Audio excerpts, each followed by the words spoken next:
Hello മക്കളെ, ഇന്ന് നമ്മളൊരു ചിക്കൻ കട്ട്ലേറ്റ് ആയിട്ടാണ് വന്നിരിക്കുന്നത്. കുറച്ച് ചിക്കൻ ഉണ്ട്, ഇതാ വേഗം വെക്കുന്നുണ്ട്. കുറച്ച് വെള്ളം ഒഴിച്ചു. 1 സ്പൂണ് കുരുമുളക് പൊടി ഇടുന്നുണ്ട്. ആവശ്യത്തിനുള്ള ഉപ്പ്. അപ്പോൾ ഒന്ന് അടച്ച് വെച്ചിട്ട് വേവിക്കാം. ചട്ടി വെച്ചിട്ടുണ്ട്. കട്ട്ലേറ്റിലേക്ക് ഒരു ഉള്ളിയിലെടുത്ത് 2 പച്ചമുളക്, പൊതിനയും കൂടെ ഇട്ടിട്ടുണ്ട്. 1 സ്പൂണ് മുളക് പൊടി, 1/2 സ്പൂണ് മഞ്ഞൾപ്പൊടി, 1 സ്പൂൺ ഇഞ്ചി പേസ്റ്റ്, പൊടിച്ച ഗരം മസാലപ്പൊടി, ആവശ്യത്തിനുള്ള ഉപ്പ്. വേവിച്ച് വെച്ച ചിക്കൻ പൊടിച്ച് വെച്ചാണ് അത് കൊട്ടിക്കൊടുക്കുക. വേവിച്ച ഒരു 3 ഉരുളക്കിഴങ്ങ് ചെറുതാണ്, അതിട്ട് കൊടുക്കുക. നമ്മുടെ കട്ട്ലേറ്റ് ഇവിടെ ഷേപ്പാക്കി എടുക്കുകയാണ്. എല്ലാം ഒന്ന് ഷേപ്പാക്കി എടുക്കട്ടെ. മുട്ടയിലേക്കൊന്ന് മുക്കിയെടുക്കുക.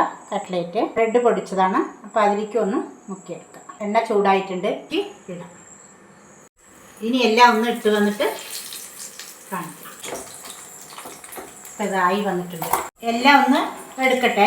എല്ലാവർക്കും ഇഷ്ടപ്പെട്ട സബ്സ്ക്രൈബ് ചെയ്യുക, ലൈക്ക് ചെയ്യുക, ഷെയർ ചെയ്യുക.